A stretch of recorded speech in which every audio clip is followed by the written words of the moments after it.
محمد زيدان يلعبها حلوه قوي. تحرك من سيد معوض يلعب الكره، ممكن تعدي القلشه، ممكن تعدي الكره، توقعها متعب ينطلق وركله جزاء لمنتخب مصر. ركله جزاء لمنتخب مصر. عماد متعب استفاد من خطا حليش اللي عنده انذار. نذكر بان رفيق حليش عنده انذار.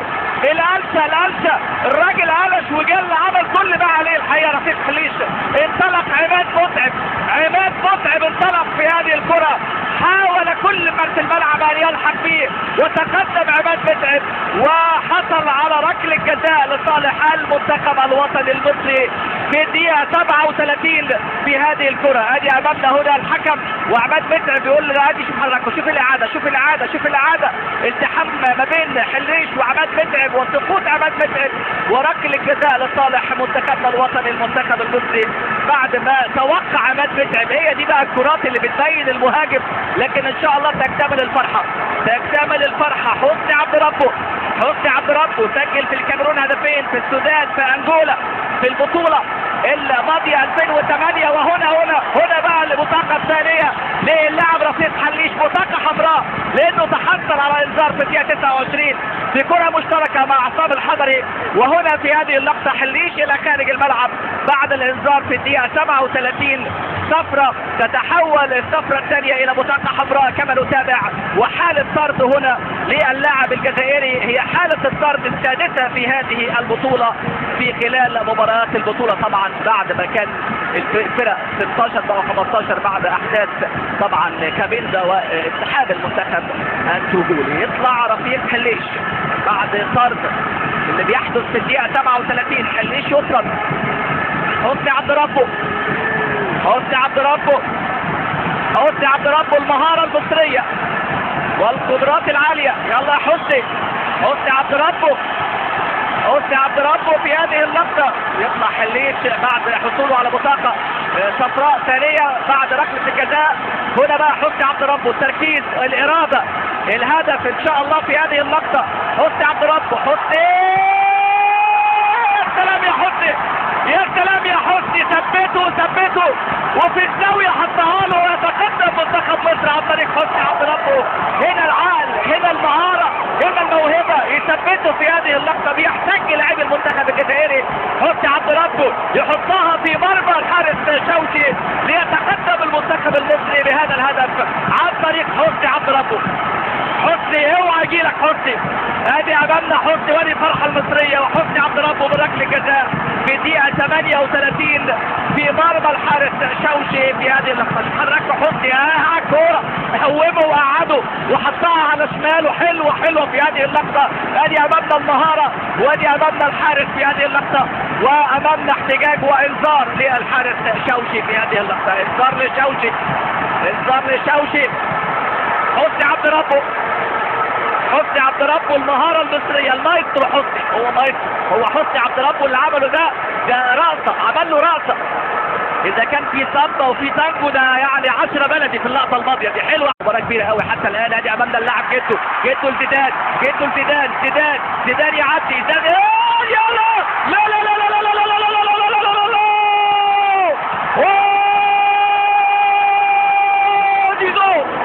هو ده محمد زيدان المصري. عملوها رجاله عملوها وحطوها بمهاره من جانب اللاعب امامنا محمد زيدان. يا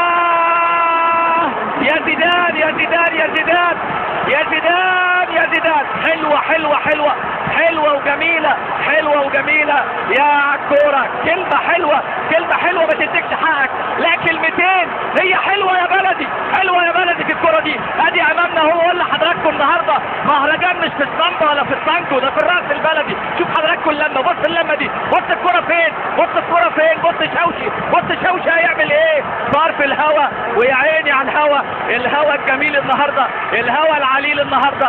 كرات المنتخب المصري تتهادف المرمى الجزائري، لم اتنين بلعبه واحده. ودى نزير بالحاج على الشمال وشفنا عنتر يحيى، ولكن المره دي جميل جاله بقى من لا يرحم محمد. يعني يفرح عنتر يحيى، ولكن هي 90 دقيقه وبتصدق دخل الجزاء الوسط بقى كأس العالم وينزل امام متابع محمد يتلاعب في هذه اللحظات اليمن عبد الشافي عبد الشافي 1 2 3 الكرة فين؟ دي الكرة هدف ثالث محمد عبد الشافي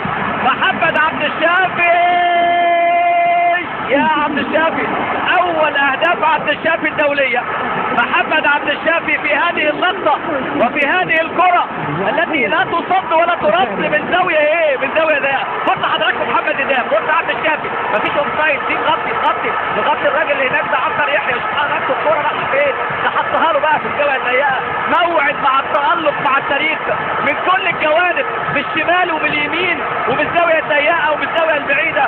3 لا شيء لصالح المنتخب المصري. محمد عبد الشافي يشفي بقى يشفي من ما في نفسه شيء ويجعل من في نفسه شيء. خلاص الامور حسمت. محمد عبد الشافي بثلاثيه مصريه.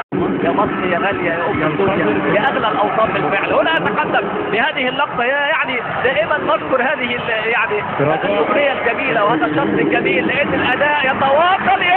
هو ده جده. شوف حضراتكم عملوا له اغنيه. محمد ناجي جده لا يخرج دون ان يسجل ويسجل الهدف الرابع.